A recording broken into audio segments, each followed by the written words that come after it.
Hello everybody, good morning नहीं good afternoon. जल्दी से आ जाएंगे सारे प्यारे बच्चे, बता देंगे मैम आप ऑडिबल हो, विजिबल हो। चलिए फटाफट से आ जाएंगे। ओके, आवाज बढ़िया है। We are live, audible and visible. सभी प्यारे बच्चों को बहुत सारी गुड आफ्टरनून। आशा करती हूँ कि आप लोग बहुत अच्छे होंगे, मस्त होंगे, तंदुरुस्त होंगे। और आज की इस क्लास में पेन दे देना, पेन रह गया। ठीक है, good afternoon everyone, good afternoon, good afternoon, good afternoon सपना, आयशा, आशीष, नेहा, जिबा, शिवम, दिनेश, अमृता, नम्रता, रंजीत। चलिए सभी प्यारे बच्चों को बहुत सारी नमस्कार, आदाब, सत श्री अकाल। ठीक है, पीडीएफ शेयर नहीं हो पा रही है, डिस्क्रिप्शन बॉक्स में नहीं मिल रही है, मैं तो भेज देती हूँ अपनी तरफ से। मैम आपकी आवाज बड़ी प्यारी है, थैंक यू सो मच। चलिए क्लास को करते हैं स्टार्ट। आज हमारी क्लास बहुत दिनों बाद हो रही है, बट उसके लिए आपको चिंता परेशानी नहीं करनी है। दिसंबर में हमारा पेपर है 14 ऑफ दिसंबर। उससे पहले ये मेरा वादा है आप लोगों से कि आपका सिलेबस और हर एक एनसीईआरटी का चैप्टर आपको उस समय तक, उस दिन तक पता होगा कि किस चैप्टर में एनसीईआरटी के फ्रॉम क्लास 6 to 8 क्या बात कही जा रही है। ये मैंने आपको अभी अपना वचन दे दिया है कि आप लोगों को चिंता परेशानी नहीं करनी है। बाकी नोटिफिकेशन आप लोग जो है यहाँ पर सब्सक्राइब कर लेना, तो जब भी हम लोग लाइव आते हैं तो आपको नोटिफिकेशन आ जाता है कि हम लोग लाइव हैं। ठीक है, चलिए तो आज की क्लास में हम लोग करने वाले हैं जो हमारी सिविक्स है, यानी कि जो हमारी पॉलिटिकल साइंस भी जिसको बहुत सारे बच्चे कह दे सकते हैं, वो हम आज क्वेश्चंस करने वाले हैं। एंड लगभग जो हमारा ईयर रहेगा 2021, 22 और 20 तक का हम लोगों ने लिया है पूरा का पूरा। हाँ, प्लेलिस्ट अभी थोड़ी क्लास हो जाए तो फिर उसको प्लेलिस्ट बनाते हैं। आज हमारी 5वीं ही क्लास है सिर्फ, और वो तो आपको अभी थोड़ा ऊपर ही मिल जाएंगी अगर आप लाइव वाले सेक्शन में जाके उसको चेक करोगे। ठीक है, हाँ अभी चल रहा है कि ऑनलाइन ऑफलाइन वाला थोड़ा डिबेटेबल है। ठीक है, तो ये सारी चीजें, तो जो क्वेश्चंस करेंगे वो 2021-22 के सेशन की करेंगे। और बेसिकली देखो ध्यान से सुनना, ओके। जो भी एक चैप्टर है ना हमारी एनसीईआरटी में, वो बच्चों के लिए बनाए गए हैं, सबको बताइए। तो हम तो अब लोग बड़े हो गए हैं, लेकिन उन चैप्टर्स में एक कहानी होती है, एक शीर्षक हमेशा निकल के आता है। तो हमारी यही आज की क्लास में उम्मीद रहेगी कि जितने भी हम 7वीं और 8वीं क्लास के क्वेश्चंस लेके आए हैं आप लोगों के लिए, ये सारे क्लियर हो जाएं और वो शीर्षक जो भी इस चैप्टर का फाइनल आउटकम है वो आप तक पहुंचाया जाए। ठीक है, तो चलो स्टार्ट करते हैं। बाकी आप लोगों को ये बैच आपको हमारी कैरेविल ऐप पर मिल जाएगा आराम से। ठीक है, तो यहाँ पर सारे बहुत ही ब्रिलियंट टीचर्स आपको पढ़ा रहे हैं। सितंबर से बैचेस का जो क्लास है वो स्टार्ट हो गया था। ठीक है, चलिए बहुत बढ़िया है ना। देखो एक सिंपल सी बात है, when you can prepare for paper 2 then paper 1 becomes very easy. Paper 2 जब आप निकाल सकते हो तो पेपर 1 बहुत आसान बन जाता है। ठीक है, चलो उसी के साथ साथ यहाँ पर हम लोग अपना एसएसटी का जो है एनालिसिस कर रहे हैं। आज हम सिविक्स करेंगे जैसा कि मैंने आपको बता दिया। अब हम यहाँ पर ध्यान देंगे थोड़ा बहुत, जो है जो भी लोगों ने सब्सक्राइब नहीं किया वो चैनल को वो सब्सक्राइब कर लेना, so that every time we are live तो आपको नोटिफिकेशन पहुंच जाए कि हम लोग लाइव आ चुके हैं और आप यहाँ पर सारी जगहों पर कनेक्टेड भी रह सकते हैं। चलिए पहला क्वेश्चन, सभी बच्चे रेडी है पहले क्वेश्चन के लिए? बढ़िया से सभी बच्चे बिल्कुल रेडी हैं। अगर पहले सवाल के लिए, पहला सवाल ही एक ही चैप्टर में, एक ही सवाल में एक एनसीईआरटी का चैप्टर खत्म कर देंगे। ठीक है, चलिए ठीक है, चलो रेडी हैं सभी प्यारे बच्चे? मैम फटाफट से हम लोग पहला सवाल देखते हैं आज के सेशन का। क्लास 7th का ये एक चैप्टर है, वो भी पहला ही चैप्टर है सिविक्स की किताब का। कह रहा है what is the more popular name for the council of state in India. Council of states का भारत में ज्यादा प्रचलित नाम क्या है? बताओ जल्दी से आंसर। आशीष बेटा आंसर बताएंगे सभी प्यारे बच्चे, सभी प्यारे बच्चे यहाँ पर आंसर बताएंगे फटाफट से। क्या होगा हमारा आंसर? चलो मैंने आपको क्या बोला कि ये हमारी क्लास जो है पहला ही चैप्टर है क्लास 8 का। ठीक है, अब यहां पर सबसे पहले तो आप जान लो कि ये क्लास 8वीं का सवाल है, क्लास 8 का पहला चैप्टर है।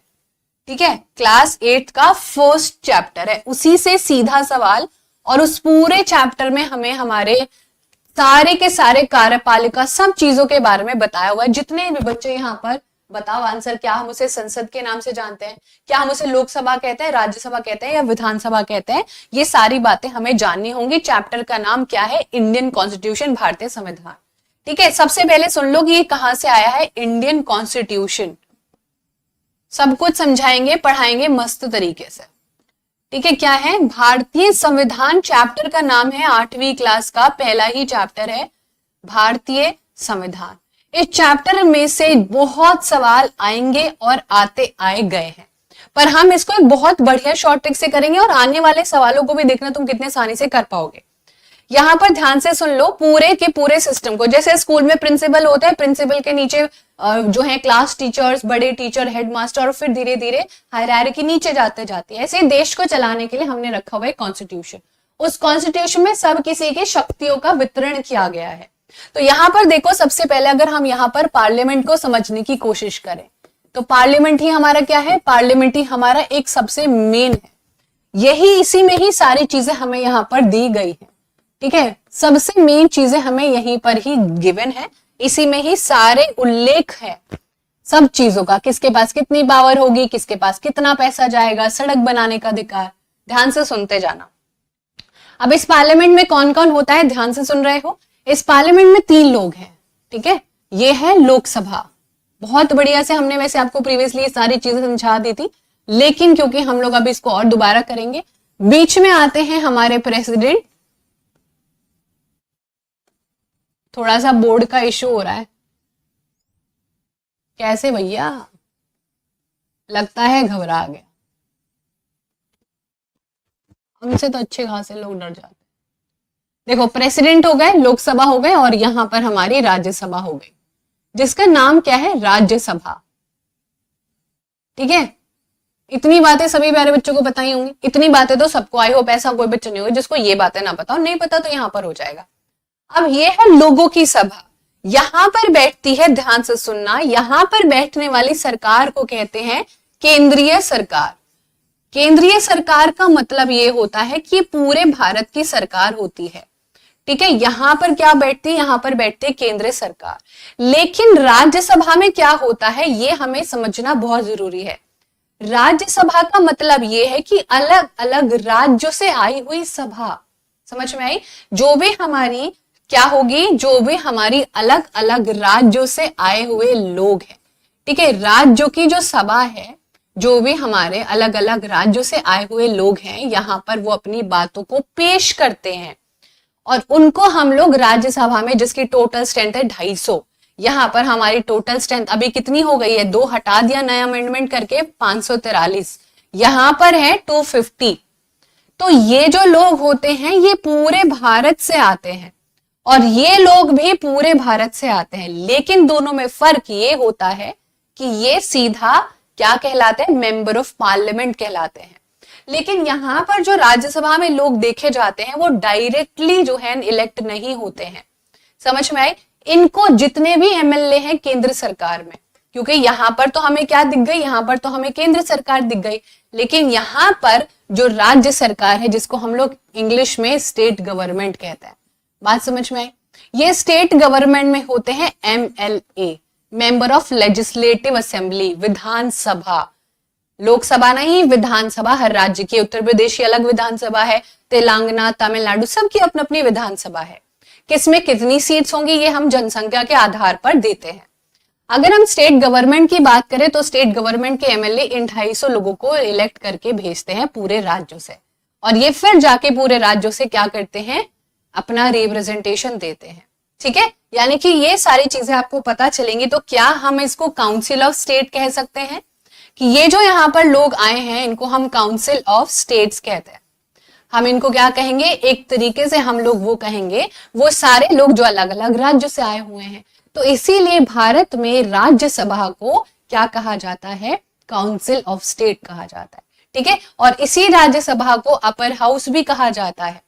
अच्छा, इतने सारी बातें कौन बताएगा कि लोकसभा ज्यादा पावरफुल है या राज्यसभा? अब बताओ जल्दी से। मैम सारी चीजें तो समझ में आ गई, इनमें से पावरफुल कौन है, लोकसभा या राज्यसभा? चलो जल्दी से बताओ फटाफट से। ऑब्वियसली लोकसभा पावरफुल है, ऑब्वियसली लोकसभा हमेशा पावरफुल रहेगी, नॉट राज्यसभा।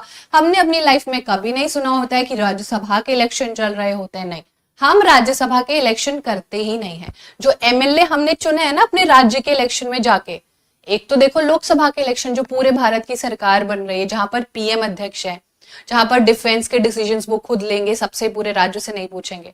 तो यहाँ पर जो लोकसभा होती है वो हमेशा पावरफुल होती है, क्योंकि जो लोकसभा है वो बनी ही किस वर्ड से है, लोगों की सभा है ये। क्योंकि मैम हम लोग अपना काम भी तो कर रहे हैं ना, हमें टीचिंग करनी है, हमारे घर में डॉक्टर्स हैं, पुलिस है, ये सारी चीजें। अब हम लोग तो नए नियम कानून बनाने नहीं जाएंगे, तो लोकसभा हमेशा पावरफुल होती है, भले ही राज्यसभा का नाम अपर हाउस ही क्यों ना हो, इसको लोअर हाउस कहा जाता है। ठीक है, ये 3 पार्लियामेंट के सदन होते हैं, ये आपको पता होना चाहिए। ठीक है, हाँ जी। हम देखो पूरी कहानी को, एक और कहानी समझेंगे, ध्यान से सुनना। देखो ध्यान से सुनना, ओके, बिल्कुल एकदम टॉप से सुनो। देखो सबसे ऊपर बैठती है केंद्र सरकार, जिसको कि हम क्या कहते हैं, सेंटर गवर्नमेंट भी कहते हैं। सेंटर में बैठने वाली गवर्नमेंट, इसको बहुत सारे नाम से जाना जाता है। इसको यूनियन सरकार भी कहा जाता है। ठीक है, इसको देश की नेशनल गवर्नमेंट भी, राष्ट्रीय सरकार भी कहा जाता है। उसके बाद आती है ऑब्वियसली स्टेट गवर्नमेंट, जिसको कि हम लोग राज्य से कहेंगे। ठीक है, ध्यान से सुन रहे हो, इसको हम लोग राज्य सरकार कहते हैं, जिसकी अध्यक्षता भाई सीएम, गवर्नर, ये सारे लोग निभा रहे होते हैं। अब यहां तक था, हम जब आजादी तक हम सारी चीजें देख रहे हैं, जब हमारा संविधान बन के रेडी हुआ था, तब तक यहीं तक थी चीजें। बट लेटर ऑन हमने रियलाइज करा नहीं, इतने से काम नहीं चलने वाला, हमने संविधान में चेंज करा और 2 तरीके की सरकार ऐड करी, जिसको कि हम लोग कहते हैं लोकल गवर्नमेंट। बहुत ज्यादा दिक्कत परेशानी का सामने करने के बाद हमने एक यहाँ पर लोकल गवर्नमेंट जो है अपने आसपास, हम कभी सीधा प्रधानमंत्री जी को फोन लगा सकते हैं क्या हम सीधा चीफ मिनिस्टर जी को फोन लगा सकते हैं क्या? आप बोलोगे बिल्कुल भी नहीं। तो यहाँ पर लोकल गवर्नमेंट का जो है कंसेप्ट ऐड करा जाता है संविधान में। अब लोकल गवर्नमेंट का क्या मतलब होता है, या तो लोग यहाँ पर गांव में रहते हैं या शहरों में, तो इसीलिए जो लोकल गवर्नमेंट होगी, जो अर्बन यानी कि शहरी सरकार होगी, ठीक है, जो शहरों में होगी उसको नगर पालिका कहेंगे, यानी कि म्युनिसिपल कॉर्पोरेशन, और जो गांव में होगी वो पंचायत वाला सिस्टम होगा, जो ग्रामीण क्षेत्रों में आपको देखने को मिल जाएंगी चीजें। तो इस प्रकार से पूरा भारत सरकार रन करती है। अब ऑब्वियसली जो सबसे ऊपर बैठा है वो सबसे पावरफुल है, वही सारे मेन डिसीजंस लेगा। लेकिन सड़क बनवानी है, नया पार्क बनवाना है, नाले में पानी भर गया है, वो सब ये लोग ही तो करेंगे ना, है ना। तो ये हम लोगों को सारी चीजें समझनी है। ये हमारा लोकल लेवल है, ये हमारा ग्रास रूट लेवल की पॉलिटिक्स है। फिर राज्य सरकार आती है और फिर केंद्र सरकार आती है।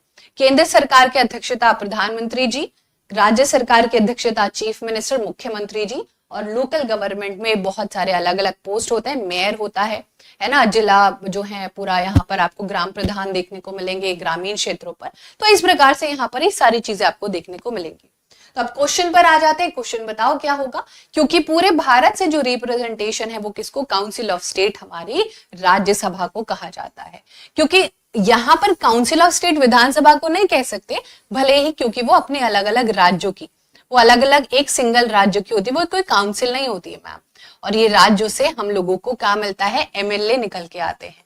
ये एमएलए प्लस माइनस में जा सकते हैं।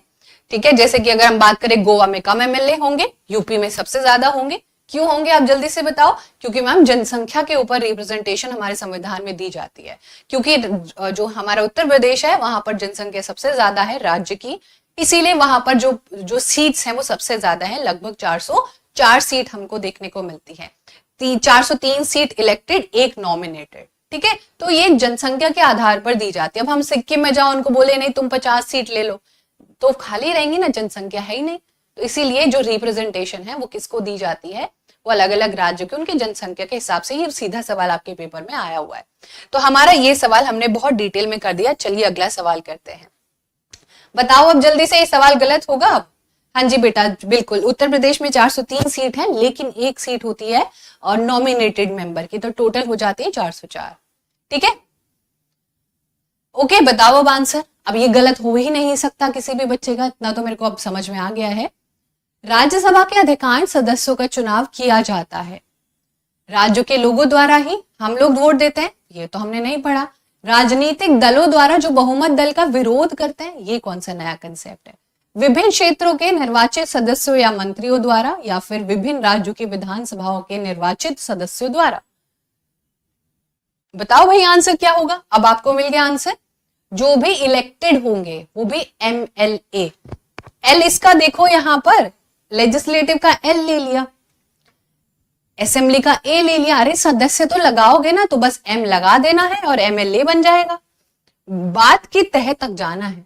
और पार्लियामेंट में जो पार्लियामेंट के सदस्य होंगे उनको एमपी कहेंगे, बस इतनी तो बात है। तो यहाँ पर बताओ अब एमएलए क्या करते हैं, सारे एमएलए पूरे भारत के अपने राज्य से कुछ लोगों को चुन के भेज देता है कि जाओ जाओ सिमरन जी लो अपनी जिंदगी, ठीक है। इस प्रकार से ये हम लोगों को देखने को मिलता है, तभी राज्यसभा ज्यादा पावरफुल नहीं होती है, क्योंकि उनको तो चुन के भेज दिया ना किसी ने भी। अब भाई किसको भेजा हमें थोड़ी पता है, कल को वो गिरगिट की तरह रंग बदल ले, लेकिन एमएलए को चुना गया कि अच्छा तुम ये काम कर लेना, हम 2-2 इलेक्शन का खर्चा नहीं उठा सकते, ओके। इसीलिए लोकसभा ज्यादा पावरफुल होती है ना, इसीलिए फूफा बदमाश है। तो आंसर क्या हो जाएगा, ऑप्शन नंबर डी, बिल्कुल भी यहाँ पर जो है रुकना नहीं चाहिए एक भी सवाल, ओके। चले दीपांशी बेटा बहुत बढ़िया, अगला क्वेश्चन करो। अगला क्वेश्चन करते हैं फटाफट से। बाय द वे जो सेकंड क्वेश्चन करा है वो भी सेम ही चैप्टर से है, ये वाला चैप्टर क्लास 8 का कॉन्स्टिट्यूशन वाला चैप्टर। अगला सवाल करो फटाफट से।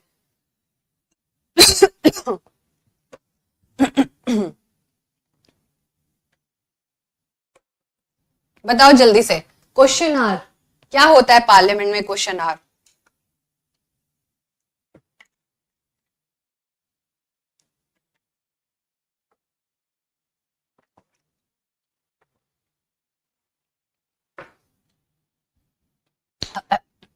ए है मैम, पक्का ए है, बिल्कुल सही है, ए इज द राइट आंसर, ए बिल्कुल करेक्ट आंसर है। जितने बच्चे ऑप्शन नंबर ए कह रहे हैं एब्सोल्युटली 1000% सही है वो लोग।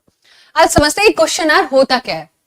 देखो जैसे कि ये क्वेश्चन आर ऐसा होता है जैसे कि फर्स्ट पीरियड होता है, जो हम जब स्कूल में जाते हैं, जो पहला पीरियड होता है ना, जैसे क्लास टीचर जाती है बच्चों से पूछती है भाई प्रेजेंट एब्सेंट वाली बात हो गई सारी कि कितने बच्चे आए हैं ना, इतनी तो तुम अब बात समझ ही सकते हो। तो यहाँ पर आपको देखने को मिलेगा ऐसे ही क्वेश्चन आर होता है। पार्लियामेंट में जाते हैं पार्लियामेंट के लोग, हम तो नहीं जा सकते ना, अरे हम जा रहे हैं आज देखने, देख के आएंगे ये लोग क्या बातें करते हैं और हम पूछेंगे सवाल, नहीं, ये जिम्मेदारी हमने दे दी ना उन 543 लोगों की, भाई तुम देख लो, अपने रोज रोज का टेंशन हेडेक नहीं लेनी, जो करना है कर लो, थोड़ी बहुत धांधली करनी कर लो, हम तो अपनी जिंदगी 2 रोटी खा के दाल रोटी खा के खुश है, हमें कोई दिक्कत परेशानी नहीं। तो ये लोग जब जाते हैं वहां पर बैठते हैं और जब बातें करते हैं तो जो सबसे पहला जो सेशन होता है वही होता है क्वेश्चन आवर, ठीक है, जो 12 बजे से 1 बजे तक होता है पार्लियामेंट में। और वो जो तुम लोगों ने राहुल गांधी के बहुत सारे मीम्स देखे होंगे, है ना, मोदी जी के बहुत सारे मीम्स देखे होंगे, ये वाले जो मीम्स निकल के आते हैं ये उन्हीं क्वेश्चन आवर से निकल के आता है, जहां पर ये एक दूसरे से सवाल करते हैं। जो लेजिस्लेचर जहां पर ये बैठे हैं वहां के लोग क्या है, एग्जीक्यूटिव, और ये लोग एक दूसरे से सवाल करते हैं कि भाई बताओ इतना पैसा खर्च कर दिया तो इतनी ज्यादा दिक्कत हो रही है, क्यों किया पैसा खर्च, आपने कल को ये स्टेटमेंट, तुम्हारे लीडर ने ये स्टेटमेंट, और एक दूसरे को ये जवाब दे ही, और वहां पर ये एक दूसरे से क्वेश्चन करते हैं कि अच्छा तुम्हारे यहाँ पर ये बंगाल में केस हुआ है अभी जो वेस्ट बंगाल में, उसके लिए तुमने क्या किया, सुप्रीम कोर्ट बढ़िया से डिसीजन नहीं सुना रहा है। तो ये सारी बातें यहाँ पर होती है। तो जो भी यहाँ पर आपको कार्यपालिका दिखती है उस विधायिका की तरफ से आपको जवाबदेही का एक सेशन देखने को मिलेगा, ठीक है। तो ये सारी चीजें आप लोगों को यहाँ पर देखने को मिलेंगी, ना कि जुडिशियल इंडिपेंडेंस, भाई ये ऐसा नहीं हो सकता। जुडिशरी भी कल को, ये थोड़ी कल को जुडिशरी किसी को भी फांसी की सजा सुना देगी, नहीं, ऐसा भी नहीं हो सकता। लेजिस्लेटिव कंट्रोल ओवर जुडिशरी बिल्कुल भी नहीं, तीनों ही सदन जो है इंडिपेंडेंट है बिल्कुल। कौन कौन, एग्जीक्यूटिव, लेजिस्लेचर और जुडिशरी, ये तीनों हमारे जो है दिल दिमाग और लिवर की तरह काम करते हैं, ठीक है, सबका अपना अलग अलग फंक्शन है। उसके बाद आ जाता है judicial cooperation with the legislature, नहीं भाई बिल्कुल भी नहीं, ऐसे तो कल को लेजिस्लेचर बोलेगा कि नहीं आज सुमन जी को जो है घर पे ही बंद कर दो, उनको नहीं निकलने देंगे, ऐसा नहीं होता। ये अपने तीनों इंडिपेंडेंट है, इनको चैलेंज जरूर कर सकते हैं, ये आपने ऐसा क्यों किया, पूछा जा सकता है। तो हमारा जो क्वेश्चन आ रहा है वहां पर जो कार्यपालिका है वो विधान जो है आपके विधायिका की तरफ से जवाबदेही होती है कि ये पैसा कहाँ खर्च हुआ, क्यों किया, सब कुछ, ठीक है। तो ये हो जाता है हमारा सवाल, ठीक है। जल्दी से बताओ कोई दिक्कत परेशानी, ठीक है। चलो तो यहाँ पर आप लोगों को ये सारी चीजें देखने को मिलेंगी जो कि हम लोग यहाँ पर देखते हैं। और ये अगर हम सवाल की बात करें तो ये आपको जल्दी से यहाँ पर उठाएंगे, चैप्टर नंबर 3 है क्लास 8 का। तो ये जो 3-4 चैप्टर है ना, फर्स्ट सेकंड थर्ड, बहुत इंपॉर्टेंट है, ठीक है, स्टार मार्क कर रहे हैं। कुछ बच्चे ना प्रीवियस क्लास से पूछ रहे थे कि पीडीएफ कहाँ से मिलेगी, कहीं से भी नहीं मिलेगी, यहाँ पर सीधा सीधा गूगल पे जाना और क्लास 7th एनसीईआरटी डाउनलोड कर लेना। एनसीईआरटी की प्रॉपर वेबसाइट है, ठीक है, सीबीएसई की वेबसाइट पे जाके एनसीईआरटी मिल जाती है। अगर तुम्हारे पास लैपटॉप या जो कोई भी छोटी मोटी स्क्रीन है और अगर फोन भी है तो आपके अंदर बस टैलेंट होना चाहिए पढ़ने के लिए। अगर आप नहीं खरीद पा रहे हो तो फ्री की पीडीएफ डाउनलोड कर लो। और अगर आपको बढ़िया से टीचर बनना ही बनना है तो ये 6th 7th 8th की एनसीईआरटी सारी की सारी उठा के ले आओ, एसएसटी की, मतलब जो एसएसटी की तैयारी कर रहे हैं, बहुत इंपॉर्टेंट है ये, और इनमें हर किसी में कहानी लिखी गई है। ठीक है, चलो तो हमारा आंसर हो गया ऑप्शन नंबर ए। जल्दी से क्वेश्चन करते हैं अगला। अगला क्वेश्चन करते हैं। इतना तो मैम आपने समझा दिया हमें कि पंचायत क्या होता है, लेकिन हमसे सवाल यहाँ पर जो है पूछा जाता है। ठीक है, एक काम करते हैं, हम ना जो है टेलीग्राम का ग्रुप बना लेते हैं। उस ग्रुप में हम लोग जो है बहुत जितनी भी पीडीएफ्स होंगी इंपॉर्टेंट, ये जो भी सारी चीजें होंगी वो शेयर कर देंगे। ठीक है, डन। ठीक है, अब हम इसको जो है ये, क्योंकि बहुत बच्चों को पीडीएफ ही नहीं मिल रही होती है, ये डाउनलोड नहीं कर सकते, उस पर एक्सेस नहीं होता है। चलो अब बात करते हैं इसकी। अब पंचायत एट ब्लॉक लेवल को क्या कहते हैं? विकास खंड स्तर की पंचायत को डैश कहते हैं।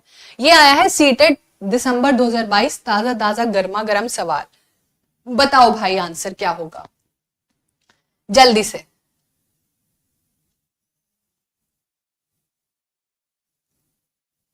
ब्लॉक लेवल पर पूछ रहा ब्लॉक लेवल पर। चलो पहले इसको एक बार समझते हैं ये क्या है ना, पहले एक बार इसको समझ लेते। देखो इतनी बात समझ लेना ध्यान से, इतनी बातें यहां पर समझ लेना कि ब्लॉक लेवल क्या होता है, समझते हैं। देखो ध्यान से सुनना। सबसे ऊपर कौन बैठी है, रिपीट करेंगे आफ्टर मी। सेंट्रल गवर्नमेंट सबसे ऊपर बैठी है मैम, केंद्रीय सरकार, जिसके की एमपी होते हैं, मेंबर ऑफ पार्लियामेंट, और उसको रिप्रेजेंट कर रहे होते हैं प्रधानमंत्री। इन्हीं एमपी को मिलकर अपने जो है पीएम को इलेक्ट कर लेता है, मतलब जो है नॉमिनेट करके। हम कभी भी प्रधानमंत्री जी के लिए इलेक्शन में वोट देने नहीं जाते, कह रहे मोदी जी को, नहीं, वो उनके जो हमने 543 लोग चुने ना, वही है अपना पीएम डिसाइड करते हैं बस।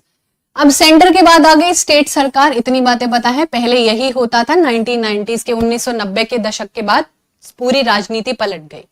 राजनीति पलटी तो दो तरीके से यहां पर बोला गया कि सरकार ऑन होनी चाहिए, और वो है ये कि जो लोग शहरों में रह रहे हैं उनके लिए शहरी सरकार होनी चाहिए, और जो लोग यहाँ पर ग्रामीण क्षेत्रों में रह रहे हैं यानी कि रूरल एरियाज में होने जो है उनके लिए पंचायत होनी चाहिए। ये बात समझ लेना, ये बात कही गई है हमारे संविधान के तरफ से, लेकिन हमसे तो शहरी गवर्नमेंट नहीं पूछी गई, हमसे तो रूरल। अब हम इस रूरल को और डिटेल में पढ़ेंगे, और डिटेल में पढ़ने के लिए हमें बनाना होगा एक ट्रायंगल। इसमें भी हम लोग यहाँ पर एक ट्रायंगल बनाएंगे और पावर को डिस्ट्रीब्यूट करेंगे, क्योंकि मैम हम सीधी अपनी जो है बातें किसको नहीं कह सकते, और इसमें भी कुछ लेयर्स हम लोग देखते हैं, इसमें भी कुछ लेयर्स हम लोग देखते हैं। इतनी बातें किसी को समझ में आई कि नहीं आई? इतनी बातें जो सभी प्यारे बच्चों को समझ में आई, वो आई कि नहीं आई? अब देखो ध्यान से सुनना, जो सबसे नीचे वाला लेवल होता है, ध्यान से सुनना, जो सबसे नीचे लेवल होता है वो होता है ग्राम पंचायत, या एक तरीके से आप उसको ग्राम सभा भी कह सकते हो। अगर हम यहाँ पर समझने की कोशिश करें तो हम यहाँ पर देखते हैं ग्राम सभा। ठीक है, अब ये ग्रामों की सभा होती है यानी कि गांवों की सभा होती है, फिर उनकी पंचायत लगती है, तो यहाँ पर आता है ग्राम पंचायत। बेसिकली कहने की बात यह है कि सीधा जिले में नहीं जा सकते, अपनी बात मुद्दा, हमारे हैंडपंप में पानी नहीं आ रहा है ना, हमारे यहाँ पर जो है बिजली समय से नहीं पहुंच रही है, किसी का वाद विवाद हो गया भैया तो उसकी सुलह करनी है, तो यहां से वो शुरू होती है चीजें। सेकंड नंबर पर आती है फिर पंचायत होगी, ग्राम पंचायत होगी, फिर कोई डिसीजन आएगा। तो हमसे क्या पूछा है कि ब्लॉक लेवल पर क्या आता है, तो यहाँ पर हमने ग्राम पंचायत की तो बात कर ली, फिर हम पंचायत सभा यानी कि सभा पंचायत, जिला परिषद या फिर जनपद पंचायत। अब आप ये हमसे क्या पूछा है, ब्लॉक लेवल पर क्या आता है ना, हमसे क्या पूछा है बेटा यहाँ पर ब्लॉक लेवल पर क्या आता है। तो ये हमारा, अरे भैया कहाँ चला गया, ये हमारा आ जाता है नीचे वाला जो है वो हमारा विलेज लेवल पर, ग्राम जिसमें हम लोगों को देखने को मिलता है, तो ये ग्राम लेवल पर। लेकिन हम जैसे जैसे आगे बढ़ेंगे हमें अलग अलग चीजें देखने को मिलेगी, और फिर हम सीधा डिस्ट्रिक्ट लेवल पर जाएंगे। तो आपने सुना होगा यहाँ पर जो सबसे ऊपर बैठता है इस पूरे पंचायत सिस्टम में भी, उसको कहते हैं जिला परिषद, उसको कहते हैं बेटा जिला परिषद, और ये हमारा होता है डिस्ट्रिक्ट लेवल पर। ठीक है, तो यानी कि सबसे ऊपर डिस्ट्रिक्ट है ऑब्वियसली, फिर ब्लॉक है। इसको एक जगह से समझाने की कोशिश करते हैं। मान लीजिए ये कोई जगह है, ठीक है, उत्तर प्रदेश की, ठीक है, मेरठ मान लेते हैं, ये मेरठ है, और मेरठ एक डिस्ट्रिक्ट है। मेरठ को अलग अलग ब्लॉक्स में डिवाइड किया गया है, A block, B block, C block, D block, ये ब्लॉक है। लेकिन अगर आपको विलेज लेवल से, गांव में ब्लॉक्स में विलेज है, इस प्रकार से, यानी कि स्टेप 1, स्टेप 2 एंड स्टेप 3, ताकि हर एक गली नुक्कड़ तक सरकारी सारी चीजें पहुंची जा सके। तो ये इस प्रकार से काम करता है। लेकिन यहां पर ब्लॉक लेवल होता है, उसको क्या कहते हैं? जितने भी बच्चों ने यहां पर ऑप्शन नंबर सी दिया है पंचायत सभा, वो करेक्ट है। जितना भी यहां पर जो ब्लॉक लेवल पर होता है बेटा, जो हमारा विलेज से ऊपर उठता है, उसको हम लोग कहते हैं ब्लॉक पंचायत, यानी कि पंचायत, जिसको समिति भी कहते हैं बहुत बार। तो ऑप्शन नंबर सी हमारा करेक्ट होगा, जो कि हम लोग ब्लॉक लेवल पर, इसमें एक ऑफिसर भी होते हैं, BDO officer, block development officer. ठीक है, तो कहां से कहानी शुरू है? गांव से। गांव से पहुंची ब्लॉक में, ब्लॉक से पहुंची पूरे डिस्ट्रिक्ट में। ठीक है, इन्हीं डिस्ट्रिक्ट को जो सारे अधिकारी होते हैं, जो आपने सुना होगा डिस्ट्रिक्ट मजिस्ट्रेट होते हैं, है ना, सब डिविजनल डिस्ट्रिक्ट मजिस्ट्रेट होते हैं। और यहां पर आती है हमारी पंचायत सभा, जिसको कि हम लोग ब्लॉक डिस्ट्रिक्ट में कहते हैं। इसको बहुत बार पंचायत समिति भी कहा जाता है। ठीक है, इस पंचायत सभा और पंचायत की समिति, जहां पर बहुत सारी मल्टीपल पंचायत आके मिलती है। ओके, बात कुछ पढ़ने लिखने में दिक्कत परेशानी, तो यहां पर हमें देखने को मिलेगा कि हमारा आंसर हो जाएगा ऑप्शन नंबर सी, पंचायत सभा।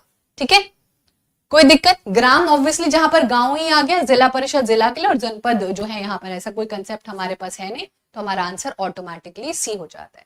तो ये हमारी कहानी में पूरा दिया हुआ है, जहां पर हम लोग पूरी की पूरी क्लास है हमारी, ये क्लास 6 का एक चैप्टर है पंचायती राज, उसमें पूरी ये कहानी दी हुई है।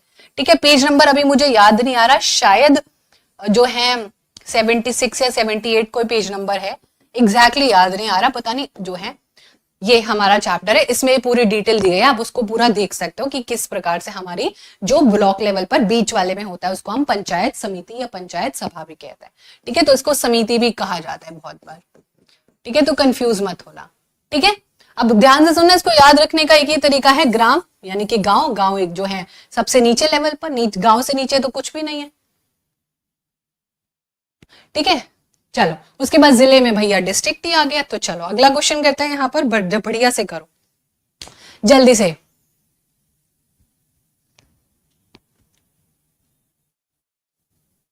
है ना, वीडियो बहुत अच्छी एक पोस्ट होती है भाई, ब्लॉक डेवलपमेंट ऑफिसर उसे कहते हैं, एंड उसके एग्जाम्स होते हैं, और वो लोग उसी ब्लॉक का विकास में अपनी पूरी जिंदगी लगा देते हैं। उसके एग्जाम होते हैं, सरकारी ऑफिसर होते हैं वो लोग। ठीक है, चलिए, और वीडियो के ऊपर होता है डीएम, जैसे आपने सुना होगा भैया डीएम आया हुआ है, तो एसडीएम आए हुए हैं, है ना, वो डिस्ट्रिक्ट को पूरा, और पूरे राज्य को कौन? एक बड़ा आईएएस ऑफिसर, एक बड़ा सीनियर आईपीएस ऑफिसर, यही तो हायरार्की है पूरी, है ना। यूपीएससी के एग्जाम होते हैं किसके लिए? पूरे केंद्र में जहां पर भी उनकी पोस्टिंग आएगी, वो राजस्थान में भी आ सकती है, लेकिन जैसे कि जो स्टेट पीसीएस वगैरह होते हैं वो हर एक राज्य के अलग होते हैं, है ना। इस प्रकार से आपको सारी चीज। अब बताओ क्वेश्चन क्या कह रहा है। 1990 के दशक में मध्य प्रदेश में तवा मत्स्य संघ द्वारा संचालित संघर्ष निम्नलिखित में से किस अधिकार को सुनिश्चित करने के लिए चलाया गया? अब जिस प्रकार से इस चैप्टर को बिल्ड किया गया है, वो ये बिल्ड किया गया है कि हमारे संविधान में कोई कुछ भी काम कर रहा है तो उसको रोका नहीं जा सकता, उससे उसका हक नहीं छीना जा सकता। इस कहानी में मयंक बेटा यही हमारी चीजें दी गई हैं। ठीक है, अगर हम बात करें कि कौन से चैप्टर से आया है, तो बहुत इंपॉर्टेंट चैप्टर है, बार बार घूम घूम के पूछा जाता है। एक हमारी क्लास 7 का चैप्टर नंबर 9 है, क्लास 7 है जो हमारी एनसीईआरटी की, उसका चैप्टर 9 है। ठीक है, 9वां चैप्टर में ये दिया गया। अब आप बोलोगे कि ये कहानी किस चीज की? पता है तुम्हें, स्क्रीन के अंदर एक कीड़ा चला गया, अगर तुम देख पा रहे हो तो, ये रहा इधर, और हम इसका से टच कर रहे हैं तो ये अंदर के साइड, अब भगवान जाने अंदर कैसे गया। ठीक है, चलो, तो यहाँ पर ये 9th का एक चैप्टर है। अब पूरी कहानी सुना देते हैं, चैप्टर में क्या बताया गया, ध्यान से सुन लेना। ओके, तो यहाँ पर सुन लो, एक जो है ये जो तवा है, ये वो तवा नहीं है जिस तवे की आप इमेजिन कर रहे हो अभी, है ना, जिस पर तुम रोटी सेकते हो। लेकिन अब ये जो तवा, हम तुम्हें तवा दिखाएंगे, जब भी तुम तवे को देखोगे तो तुम्हें हमारी याद है, ये ऐसा एक्चुअली में क्यों होने वाला है।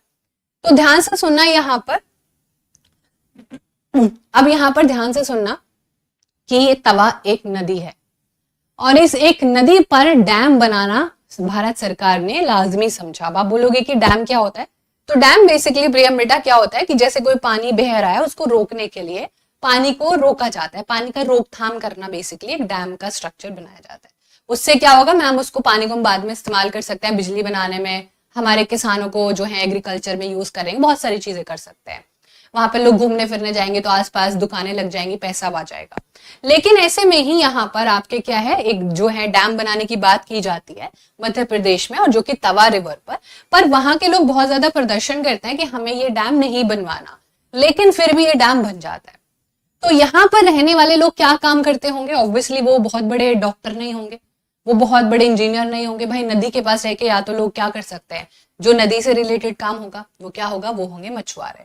तो यहाँ पर तवा जो ये जगह थी, यहाँ पर मछुआरों की एक कम्युनिटी रहती थी, और इस कम्युनिटी को पहले बोला गया कि कोई दिक्कत नहीं, हम तुमको सब अधिकार देंगे, तुम अपना मछली पालन करना, अपना मछली बहुत बढ़िया से बेचना, हम आपको सब कुछ यहाँ पर सारा सब कुछ देने वाले। लेकिन कुछ समय बाद यहाँ पर कुछ प्राइवेट इंडिविजुअल्स पहुंच जाते हैं, कुछ जो हैं बड़े बड़े उद्योगपति पहुंच जाते हैं, और वो सारा जो है यहाँ पर वो जो कॉन्ट्रैक्ट है वो किसको दे देते हैं, एक प्राइवेट जो है उद्योगपति को कॉन्ट्रैक्ट मिल जाता है मछली पालन का, मछली का सारा।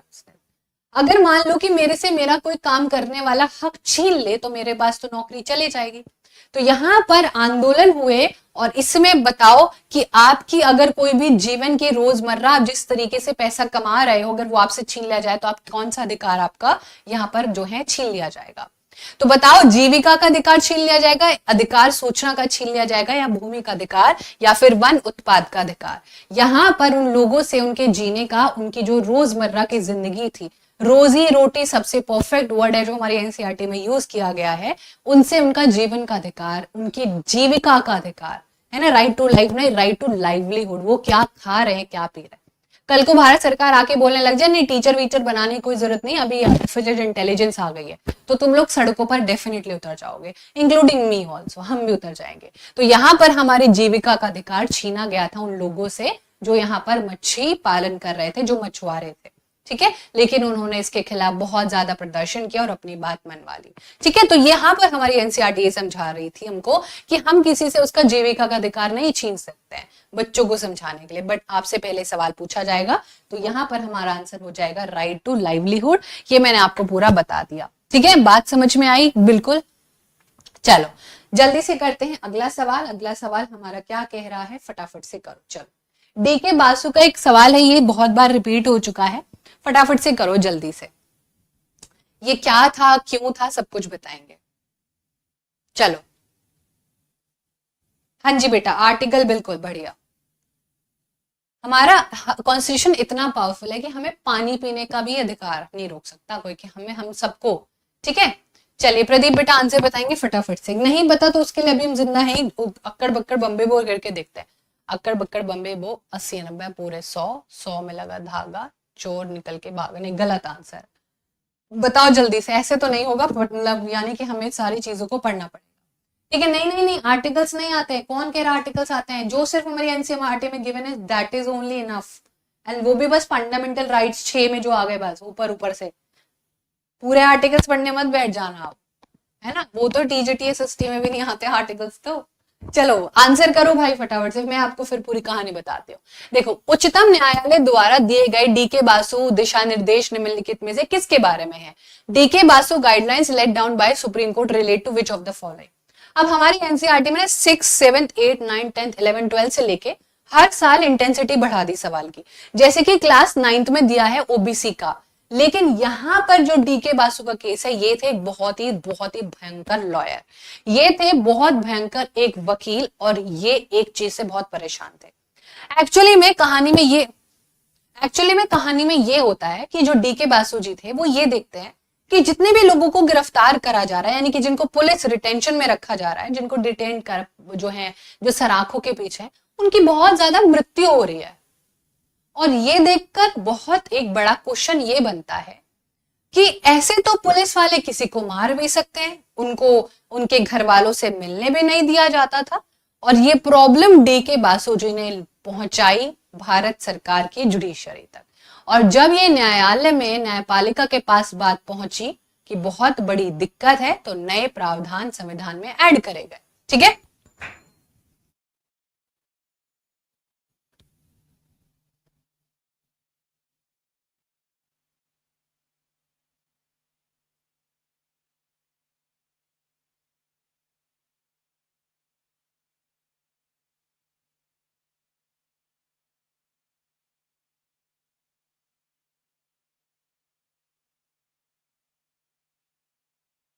आपको देखने को मिलेगा कि यहाँ पर जो डीके बासु है ना, जो लोगों को बिना मतलब इंटेरोगेशन के लिए यहाँ पर गिरफ्तार कर लिया जाता था, अब उसी के खिलाफ इन्होंने एक केस लड़ा था और उस केस में इनकी जीत भी हुई थी। तो सबसे पहले यहाँ पर जो गिरफ्तारी और पूछताछ के दौरान पुलिस द्वारा माने जाने वाले व्यक्ति हैं उनके बारे में ही जिक्र है। ठीक है, तो यहाँ पर ऑप्शन नंबर ए ही हमारा एकदम करेक्ट हो जाएगा। जो हमारा ऑप्शन नंबर ए है वो एकदम करेक्ट हो जाएगा। अब यहाँ पर ये बात जाननी भी बहुत जरूरी है कि इस कहानी में आखिरकार फिर क्या हुआ। इस कहानी में फिर आखिरकार ये हुआ कि भारत सरकार में जुडिशरी में ये डिसीजन लिया गया कि अब आप पूछोगे कि डीके बासु कहाँ के होंगे, बासु लोग जहाँ के होते हैं वहां कर पर ही। इसको बहुत बार बहुत ही फेमस नाम से जाना जाता है, state of Bengal versus union government.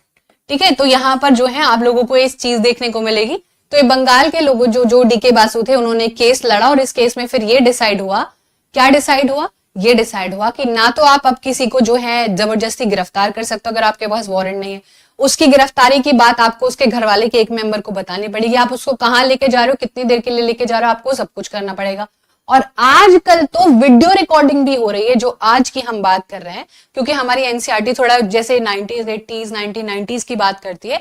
आज के समय में हमारी एनसीईआरटी में आप लोगों को देखने को मिलेगी ये सारी चीजें, जहां पर आज के टाइम पर जब कुछ होता है तो उसकी वीडियो भी बनाई जा रही है। तो ये हमारे क्लास 8 का ही चैप्टर है, एक अंडरस्टैंडिंग क्रिमिनल जस्टिस। ठीक है, अंडरस्टैंडिंग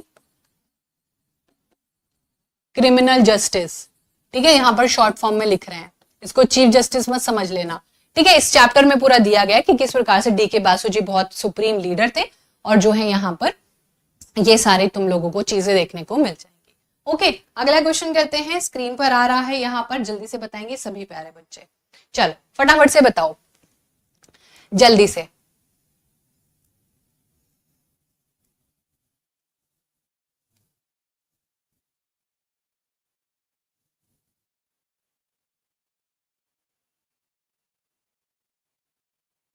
बताओ भाई आंसर।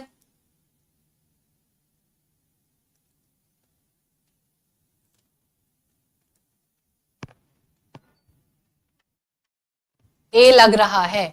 चलो देखो पहले ये देख लेते हैं क्वेश्चन आया कहां से है। अगर अभी तुम्हारे पास एनसीईआरटी तो उठा के बैठ जाओ अपने पास, अभी आप लोगों को पूरा प्रूफ मिलेगा। एक्चुअली में 4 दोस्त होते हैं और 4 दोस्त जो हमारी इस कहानी में दिए हुए हैं। पहले तो सुन लो, क्लास 7th की एनसीईआरटी है, क्लास 7th की यहाँ पर एनसीईआरटी है। चैप्टर का नाम है 8, पेज नंबर 103 या 104 के बीच में पेज नंबर पर पूरी कहानी दी है। 4 दोस्त घूमने जाते हैं, पूरा चैप्टर ही समझा देंगे, पढ़ना ही नहीं पड़ेगा। 4 दोस्त घूमने जाते हैं और चारों दोस्त अलग अलग चीजें देख के आते हैं और बाद में बातें करते हैं आपस में कि हम तो शहर में गए थे और हम गांव में गए थे। तो जहां पर शहर में पूरा प्रॉपर पानी आ रहा था, बढ़िया बंगले थे, कोठी थी, है ना, और बढ़िया एकदम एक नाले वाले बिल्कुल साफ थे। तो दूसरे दोस्त थे वो कहीं और जाते हैं। एक सेकेंड जस्ट क्यों।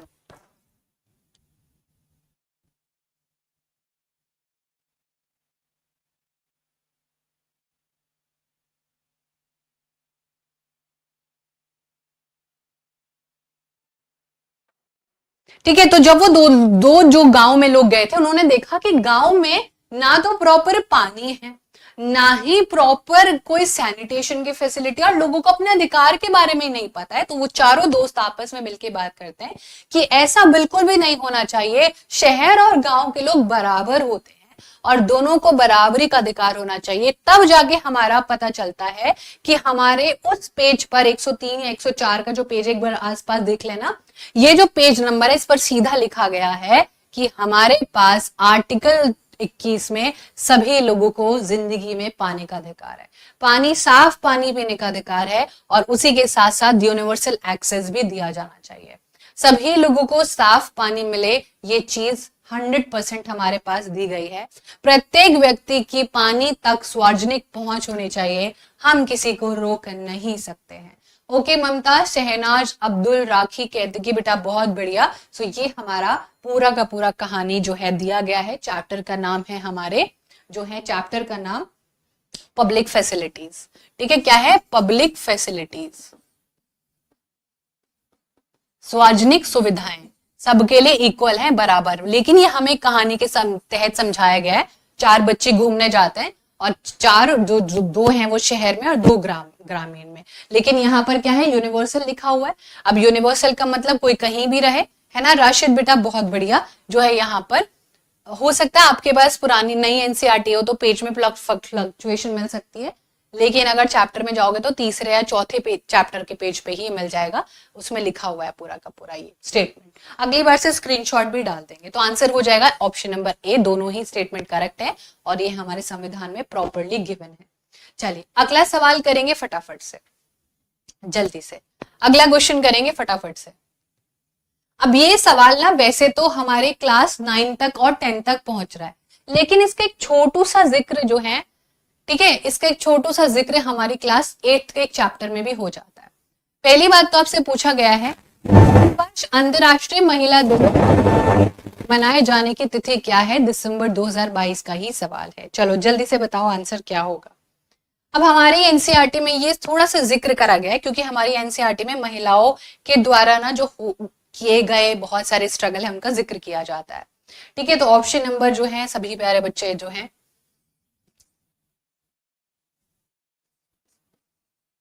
Class 7 women around the world,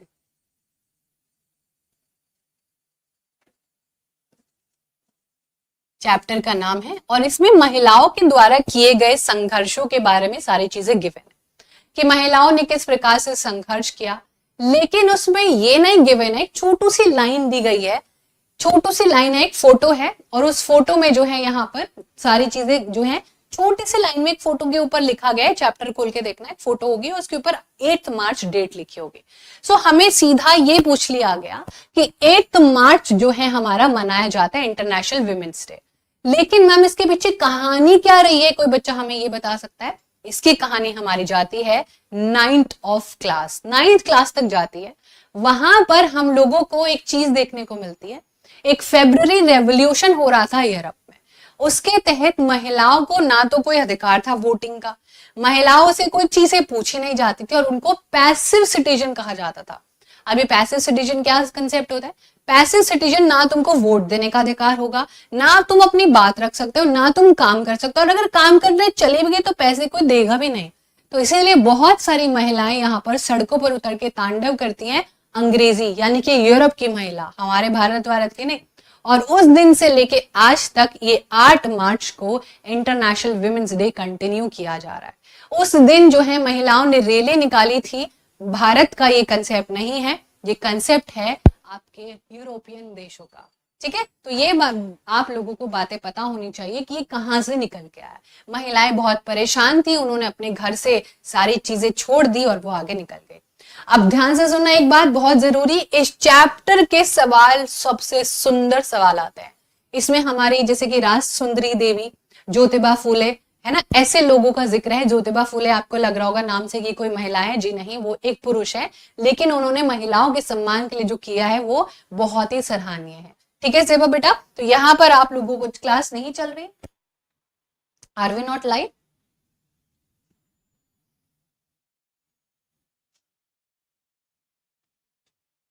ऐसा कुछ है क्या? है ना, बहुत बढ़िया। तो ये सारी चीजें ना आप लोग अपनी डेली लाइफ में भी चल तो रही है, छूट तो मत। थोड़ा बफरिंग क्यों है भाई ये बफरिंग? ठीक है दीपांशु बेटा, we are working on it, don't worry. हाँ, गुलामगिरी का है जिक्र है, ठीक है, और राज सुंदरी देवी जी का। तुम्हें पता है इतनी महिलाओं के साथ जो है ज्यादती होती थी कि एक महिला है जो राज सुंदरी देवी जी हैं, उनकी एक आत्मकथा है अमार जीवन, उसको पढ़ोगे ना तुम्हारे रोंगटे खड़े हो जाएंगे। अभी तो हमारी यहाँ की महिलाएं बहुत सक्षम है, फिर भी बहुत सक्षम है, लेकिन फिर भी बहुत परेशान है अभी भी। यहाँ पर दिया गया है कि वो एक बहुत बढ़िया फैमिली में उनकी शादी करी जाती है, बहुत अमीर होती है वो, ऐसा नहीं कि बहुत गरीब, और उनको पढ़ना लिखना बहुत पसंद होता है। तो वो रात को अपनी रसोई में बैठ के अपनी किताब लिखती थी, और अगर किसी को पता चल जाता था तो इतनी ज्यादा हिंसा उनके साथ होती थी कि आप और मैं इमेजिन भी नहीं कर सकते। तो ये सारी चीजें जब यहाँ पर हो रही थी तो उन्होंने बताया कि जो है पहले बहुत बड़ा एक क्राइम समझा जाता था, बेटी पढ़ लेगी तो विधवा हो जाएगी, वो घर का सत्यानाश कर देगी, घर के सारा। और अब कहा जाता है कि एक महिला पढ़ लेगी तो 8 पीढ़ियां पढ़ लेंगी। तो इस प्रकार से प्रथा को चेंज किया जाना ही बहुत बड़ा योगदान है। और याद रखना, जितनी भी चीजें हमने अपने जीवन में करी है ना, कि आजादी का ये वाला कंसेप्ट करा है, सिविल डिसोबीडियंस करा, नॉन करप्शन, सब कुछ अंग्रेजों से सीख के करा है। ठीक है, चलिए तो यहाँ पर ये सारी चीजें हैं जो कि हमें देखनी थी। अगला क्वेश्चन करेंगे फटाफट से, जल्दी से बताओ, कोई दिक्कत परेशानी? अगला क्वेश्चन करेंगे, पंचायत का क्वेश्चन कर लिया, अब आ जाते हैं म्युनिसिपल कॉर्पोरेशन। फिर से रिवाइज करेंगे, बहुत चैलेंजिंग होता था पर आज भी बहुत चैलेंजिंग है। देखो सबसे पहले रिवाइज करेंगे मैम, सबसे ऊपर केंद्र सरकार होती है, ये सबसे पावरफुल है। फिर होती है राज्य सरकार, ये कम पावरफुल होती है। राज्य सरकार के बाद होती है लोकल गवर्नमेंट, जहां पर हम रहते हैं। लोकल गवर्नमेंट या तो हम अर्बन एरियाज में रहते हैं, यानी कि हम लोग शहरों में रहते हैं, या फिर हम लोग ग्रामीण क्षेत्रों में रहते हैं। ग्रामीण क्षेत्रों का पंचायत सिस्टम हमने पढ़ लिया, 3 लेवल का होता है, district, block and village. Village से शुरू होता है, ब्लॉक पर जाता है, डिस्ट्रिक्ट पर खत्म हो जाता है। डिस्ट्रिक्ट के बाहर जाएंगे तो राज्य सरकार शुरू हो जाएगी, समझ गए? अब यहाँ पर इस अर्बन को यानी कि शहरी सरकार को समझने का पूरा कोशिश करते हैं। अब ये मैंने आपको बताया कि कहां से है इस सवाल, जल्दी से कोई बच्चा में बता सकते हैं कौन सी क्लास का सवाल है? ये है हमारा बहुत ही सुंदर सवाल, कौन सी क्लास से, जल्दी से बताएंगे सभी प्यारे बच्चे। चलो फटाफट से बताओ भाई, जल्दी से, ऐसे इतना टाइम नहीं है, जल्दी बताओ, ठीक है? जल्दी बताओ कौन सी क्लास से है ये सवाल। कहने को जश्न बारा है,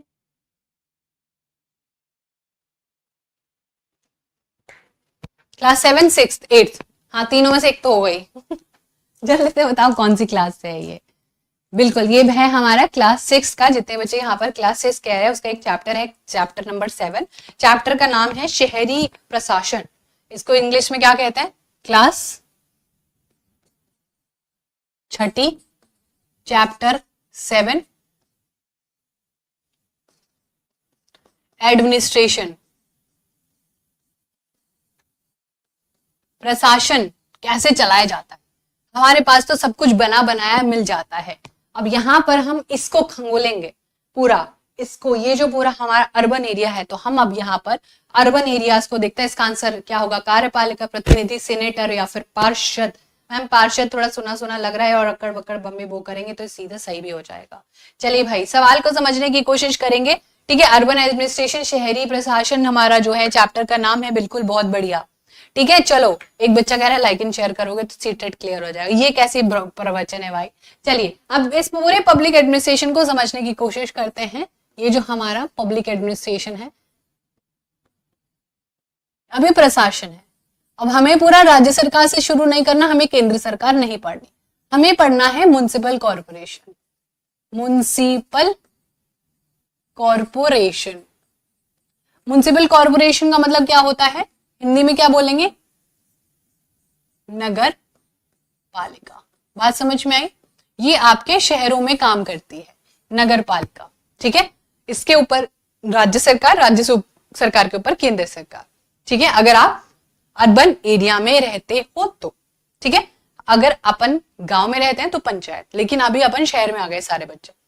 तो ये जो म्युनिसिपल कॉर्पोरेशन होती है, इसमें भी एक ट्रायंगल होता है। अब इसमें भी एक ट्रायंगल होता है भाई साहब। ऐसे थोड़ी तुम मास्टर बन जाओगे, बहुत धक्के खाने पड़ेंगे, बहुत कुछ समझना पड़ेगा समाज के बारे में। तो इसमें भी हम लोग एक तरीके से 3 जो है लेयर देखने को पाते हैं।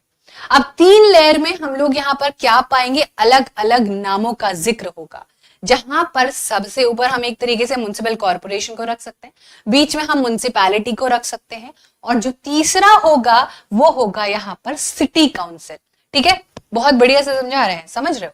देखो सिटी काउंसिल आपकी छोटू सी सिटी है, फिर यहां पर क्या है? पूरी की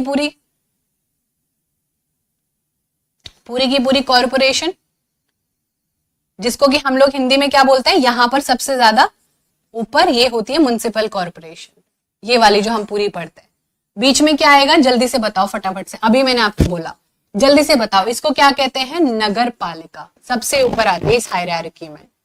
अब यहां पर आपसे ये पूछा है कि ये जो है क्या चीज है, ये बताओ जल्दी से फटाफट से। म्युनिसिपल कॉर्पोरेशन हो गई, इधर सिटी काउंसिल हो गई, सिटी से हमारी शुरू होगी और यहां पर आएगी नगर पालिका, ठीक है? यहां पर आएगी हमारी म्युनिसिपैलिटी, सिर्फ म्युनिसिपैलिटी। म्युनिसिपैलिटी कॉर्पोरेशन सबसे ऊपर है, यहां पर सिर्फ म्युनिसिपैलिटी आएगी, म्युनिसिपैलिटी, नगर पालिका, ठीक है? एक तरीके से हम इसको इस प्रकार से समझते हैं।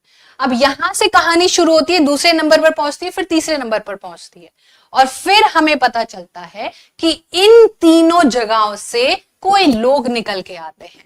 वो कौन लोग होते हैं? उनको कहते हैं काउंसलर। और ये काउंसलर जो है, क्योंकि मैम हमने पूरे शहर को कुछ वार्ड्स में डिवाइड किया है, ये तो मैंने आपको भी बताया था, ward A B C D, है ना, जैसे हॉस्पिटल में होते हैं वार्ड नंबर 1 2 3, ऐसे ही हमने जो है इनको क्या बोलते हैं, पार्षद बोलते हैं, और इनको पूरा वार्ड काउंसलर बोलते हैं। कि मान लो ये कोई जगह है और यहाँ पर इस सिटी को मैंने क्या है, अलग अलग wards A B C D, तो ये क्या है, कौन से वार्ड के, ए लिखा भी होता है। कभी जब भी तुम लोग जाओगे ना, कभी अपनी गाड़ी से जा रहे हो तो नोटिस करना, उसके लिखा होता है कि वो कहाँ के पार्षद है, तो उनका वार्ड नंबर भी लिखा होता है पूरा। ठीक है, तो ये सारी चीजें नोटिस करोगे तो ये सारी चीजें, हाँ, जिसमें नगर निगम आता है, तुम्हारा कूड़ा उठाने से लेकर नाले साफ करने, बस स्टैंड सुधराने, बेसिक से शुरू होगा लास्ट तक पहुंचेगा। ठीक है, ये तो हम, अब आप बताओ क्या हमने पूरा पढ़ा। म्युनिसिपल कॉर्पोरेशन के इलेक्टेड मेंबर्स को क्या कहते हैं, तीनों लोग जो है अलग अलग वार्ड को रिप्रेजेंट कर रहे होते हैं और उनको हम काउंसलर्स कहते हैं। ठीक है, उनको हम इलेक्ट करते हैं, दिल्ली इनके इलेक्शंस होते हैं, सबसे बड़ी नगर पालिका है मुंबई और दिल्ली की। ठीक है, तो यहाँ पर हमारा क्या होगा बेटा, पार्षद होते हैं ये लोग, अपनी गाड़ी के पीछे लिखवा के रखते हैं पार्षद जा रहा है ना, एकदम फॉर्च्यूनर और जो है ऐसी ऐसी बड़ी बड़ी गाड़ियों में घूमते हैं लोगों के पैसों से। ठीक है, तो इनको कहते हैं काउंसलर, जो कि इन तीनों लेवल से चुन के यहाँ पर आते हैं और यही पार्षद फिर आपकी बातों को आगे जाके पेश करेंगे। क्या पेश करेंगे, हमारे यहाँ पर बिजली समय से नहीं आती है, हमारा नाला जो है बह रहा है, और अगर यहाँ पर ये चीजें आप लोगों को कोई सही नहीं कर रहा है तो आप फिर आगे जाओगे, है ना। हाँ, इसमें और ज्यादा भी चीज होती है, जैसे महानगर पालिका पूरा बहुत इंपॉर्टेंट है, एक पूरा अलग से इसकी क्लास करेंगे। ये जो चैप्टर है हमारा बहुत अच्छा चैप्टर है ये। ठीक है, चल, तो ये तो हमने तुम्हें भी ऊपर ऊपर से समझा दिया, इससे तुम अपने सवाल आराम से निकाल सकते हो। जल्दी से बताओ, ये हमारा सवाल है। ठीक है, शिवम बेटा जल्दी से आंसर बताएंगे, ये हमारा सवाल है, जल्दी फटाफट से बताओ।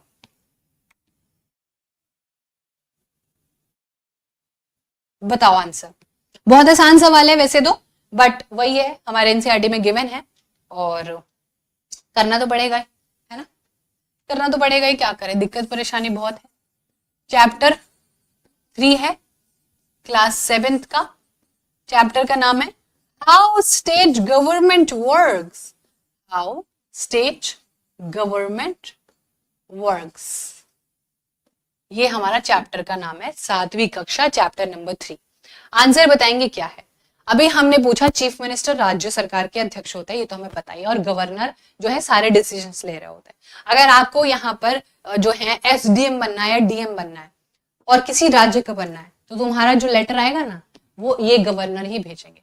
लेकिन यहाँ पर आपको क्या है, अपॉइंटमेंट जो होती है इन्हीं के द्वारा ही होती है, गवर्नर के द्वारा। अगर आप यूपीएससी क्रैक करके एक आईएएस ऑफिसर बन रहे हो तो तुम्हारे पास जो अपॉइंटमेंट आएगी ना, नियुक्ति है ना, हमने पेपर कर लिया, सब कुछ कर लिया, जो नियुक्ति होगी वो किसके द्वारा होगी, वो राष्ट्रपति जी द्वारा होगी। राष्ट्रपति जी पूरे केंद्र की ये सारी चीजें संभाल, लेकिन राज्य में ये सारी चीजें गवर्नर संभाल रहे होते हैं। अब ध्यान से सुनना, ये बात है। ठीक है, मान लीजिए ये है हमारे पास यहाँ पर राहुल। ठीक है, और राहुल ने क्या करे, इलेक्शन लड़े। ठीक है, राहुल ने कहाँ के, विधानसभा के इलेक्शन लड़े। ठीक है, यानी कि किसके, विधानसभा के, कहाँ के, विधानसभा के, अपनी राज्य के। ठीक है, और वो यहाँ पर राहुल जो है वो जीत जाते हैं, और जब वो जीत जाएंगे तो वो क्या बनेंगे, क्या बनेंगे, जल्दी से बताओ, वो यहाँ पर एमएलए बन जाएंगे। राहुल जी अब जो है यहाँ पर, इनके फुल फॉर्म बदमाश थे तो अब ये एमएलए बन जाते हैं। एमएलए की फुल फॉर्म क्या होती है, मेंबर ऑफ लेजिस्लेटिव असेंबली, विधानसभा के सदस्य। ठीक है, अब एमएलए बनने के बाद चलो बन तो गए, लेकिन उनके पास एक वो है, प्रूफ तो होना चाहिए कि किसने। तो जब ये एमएलए बन जाएंगे तो मात्र जो अपॉइंटमेंट का जो है क्या होगा, टाइम होगा, जैसे मॉनिटर को जो बैच लगाया जाता है क्लास में, हाँ, फिर राहुल हमें पार्टी देगा, बहुत बढ़िया। तो जो नियुक्ति होगी वो राहुल की कौन करेंगे, वो गवर्नर जी करेंगे। उनको एक पत्र लिख के भेजेंगे कि भारत सरकार चाहती है कि राहुल जी को आज अभी इसी वक्त एमएलए बना दिया जाए और उनको अभी इसी वक्त एक फॉर्च्यूनर पकड़ा दी जाए, है ना। चलिए ठीक है, तो यहाँ पर आप लोगों को ये सारी चीजें समझनी होंगी। अच्छा, एक नया सवाल पूछने का यहाँ पर जो है मन कर रहा है, और वो ये है कि कितने बच्चे ये बताएंगे कि प्रधानमंत्री जी, प्राइम मिनिस्टर जो होते हैं, 2 ऑप्शन है, ध्यान से सुनना, क्या वो अपॉइंटेड होते हैं या वो इलेक्टेड होते हैं, बताओ। नहीं, अपॉइंटेड नहीं लिखेंगे, नॉमिनेटेड लिखेंगे। अपॉइंटमेंट इसके बाद होती है अपॉइंटमेंट, तो अपॉइंटमेंट तो फाइनल है भाई कि चलो अपॉइंटमेंट मिल गई, अब हम जो है नियुक्त हो गए, अब हम कुछ भी दुनिया को सर पे उठा लेंगे। बताओ जल्दी से, प्रधानमंत्री जी क्या है, नॉमिनेटेड है या इलेक्टेड है? कितने बच्चे कह रहे हैं कि इलेक्टेड है, इलेक्टेड है या नॉमिनेटेड है? क्या इलेक्टेड है? बिल्कुल चुनाव हो रहे हैं उनके लिए। क्या हमने सुना ओ अरे आज तो प्रधानमंत्री जी के लिए चुनाव हो रहे हैं, जल्दी से टीवी खोल के बैठ जाते हैं। याद रखना, प्रधानमंत्री जी की पोस्ट भारत में इलेक्टेड नहीं है। नो, ये इलेक्टेड नहीं, ये नॉमिनेटेड होते हैं। कैसे? अब आप बोलोगे मैम ये तो अजीब सी बात है। देखो ध्यान से सुनना, ये जो हम लोगों ने 543 लोगों का भी जिक्र करा था यहां पर, कहां पर करा था? ये रहे। ये जो 543 लोग हैं ना, ये भारत में कॉन्स्टिट्युएंसीज से आए हुए हैं, भारत की अलग अलग कॉन्स्टिट्युएंसीज से आए हुए हैं। अभी आप बोलोगे कि कॉन्स्टिट्युएंसीज क्या होती है? मान लो ये भारत है हमारा प्यारा, ठीक है। अब यहां पर हमने क्या करा, इसको बहुत सारे बॉक्सेस में डिवाइड कर दिया, और जब इसको काउंट करा ऐसे ऐसे करके, तो हमारे पास 543 सीट्स मिली ऐसे। यही 543 लोग अपने बीच में से एक व्यक्ति को लेके आएंगे और वो होंगे पीएम। तो एक तरीके से प्रधानमंत्री जी डायरेक्टली इलेक्टेड नहीं होते हैं, वो बल्कि नॉमिनेटेड होता है। कभी भी डायरेक्ट इलेक्टेड हम नहीं कहते हैं कि हमने उनको वोट देके चुना, लेकिन इन 543 लोगों में से प्रधानमंत्री जी को बोला जाएगा कि हाँ, इसको बना सकते हैं हम, ये हमें ट्रस्टवर्दी लग रहा है। तो यहां पर आप लोगों को जानना होगा कि प्रधानमंत्री जी के लिए कभी कोई इलेक्शन नहीं होता है। बस एक अब यहां पर दिक्कत परेशानी ये है कि गलत नहीं चुन सकते, क्योंकि अगर एक बार ये चुन लिए गए और इन्होंने बोला कि मुझे तो अपनी ये पोस्ट भा नहीं रही है, मुझे मजा नहीं आ रहा, मुझे तो वापस मेंबर ऑफ पार्लियामेंट बनना है, जिस दिन ये ऐसा कह देंगे उसी दिन सरकार गिर जाएगी। तो इसीलिए यहां पर समझ लेना कि भारत में प्रधानमंत्री जी के लिए कोई इलेक्शन नहीं होते हैं। ठीक है, चलिए अगला सवाल करते हैं। हमारे सेशन का आखिरी सवाल है, जल्दी से सभी प्यारे बच्चे करेंगे। बहुत सुंदर सवाल है, एक सवाल होमवर्क देंगे, वो आपको कमेंट सेक्शन में बताना है। ठीक है, सवाल करेंगे जल्दी से। डेट एक मेजर कॉज है डिस्ट्रेस का फार्मर्स में, जिसके लिए वो बहुत ज्यादा सुसाइड कर रहे हैं। स्मॉल फार्मर्स जो है पैसा लेते हैं मनी लेंडर से बीज खरीदने के लिए, है ना, जो है फर्टिलाइजर, कीटनाशक, खाद वगैरह खरीदने के लिए, क्योंकि वो लोन की भरपाई नहीं कर पाते हैं। बताओ क्या लगता है तुम लोगों को? जल्दी से बताओ, फटाफट से, जल्दी से बताएंगे फटाफट से। मैम बोथ आर राइट, पक्का? शहनाज, सुमन, ईशान कपूर, सोना, प्रदीप, श्री कृष्ण। चलिए बेटा जल्दी से बताएंगे, नेक्स्ट क्लास कल ही हो जाएगी। ठीक है, चलो बताओ जल्दी से, फटाफट से। अब देखो हो ये रहा है, होता ये है कहानी में, हम लोगों को ना एक पूरा अनऑर्गेनाइज सेक्टर वाले से ये समझाया गया है कि जब भी कोई, पहली बात तो ना जो बड़े बड़े बैंक होते हैं वो हमारे किसानों को लोन देते ही नहीं, क्योंकि वो रिस्क जोन में आते हैं कि फसल फेल हो भी सकती है, नहीं भी, शायद ही नहीं दे पाएगा, है ना, कहाँ से पैसा लेके आएगा। तो बहुत बार जिन किसानों के पास कम जमीन होती है, कम पैसा होता है, उनको बड़े बैंक लोन नहीं देते, और अगर दे भी देते हैं तो होता यह है कि फार्मर्स इस जाल में फंस जाते हैं लोन के। क्योंकि मान लो गलती से भी उनकी फसल अगर फेल हो जाती है, अगर यहाँ पर उनकी जो है फेल हो जाती है गलती से भी फसल, तो बहुत दिक्कत परेशानी होती है, और उन्होंने जो ओरिजिनल पैसा लिया होता है बैंक से वो तो देना ही है, और जब उसकी किस्तें भरनी होंगी तो मार्केट से पैसा उठाएगा, और मार्केट से पैसा उठाएगा और वो किस्तें भरेगा और इस जाल में फंस जाएगा, कमा कुछ रहा नहीं है, और ये सारी चीजें इस जाल में फंसता चला जाएगा। तो यहाँ पर यही लिखा है, जो उधार होता है, जो कर्ज है, किसानों की विपदा का मुख्य कारण बन गया है, जिसका बोझ के दबकर किसानों की आत्महत्या वो लोग कर रहे हैं, क्योंकि छोटे किसानों को पैसा जब वो लोन से लेते हैं तो उसकी भरपाई भी करनी होती है। ठीक है, तो दोनों ही बिल्कुल करेक्ट है, लेकिन हमारा आंसर कहाँ गिवन है? हमारा आंसर यहाँ गिवन है ऑप्शन नंबर ए। दोनों ही कथन यहाँ पर होते हैं, और इसको कहते हैं डेट ट्रैप। क्या कहते हैं इसको? डेट ट्रैप कहते हैं। क्लास 9 का कंसेप्ट है, क्लास 8 से शुरू हो जाता है। ये जो ट्रैप है, जैसे चूहे को फंसाने के लिए जो ट्रैप होता है ना, उसी प्रकार से हमारे किसान भी उधार के जाल में फंसते चले जाते हैं। अमीर लोग नहीं फंसते हैं, वो तो बढ़िया, उनको तो बैंक लोन देता है बढ़िया से। ठीक है, उसी के साथ साथ यहाँ पर आपको क्वेश्चन में एक सवाल मिलेगा ये, और ये आपको ऑप्शन में बताना है कॉमेंट सेक्शन के। ठीक है, जब कमेंट सेक्शन वीडियो आ जाएगी तो कमेंट सेक्शन में बताना। सवाल ये रहा कि निम्नलिखित में से पार्लियामेंट में कौन कौन है, पार्लियामेंट में राज्यसभा, लोकसभा जो है क्या क्या है, ये आपको बताना। ठीक है, चलिए ओके, चलो तो अभी तो हमारी MWF चलने वाली थी क्लास, लेकिन आज मंगलवार है तो भी हमारी क्लास हो रही है। हम धीरे धीरे फ्रीक्वेंसी बढ़ा देंगे, और जैसे कि वीडियो के स्टार्टिंग में मैंने आपको बोला था कि ये हमारा प्रॉमिस है आप लोगों से कि 14 दिसंबर तक हम आपका सिलेबस बहुत अच्छे से करवा देंगे, और ना सिर्फ NCERT बल्कि आप TGT SST तक की भी नॉलेज यहाँ पर गेन कर लोगे।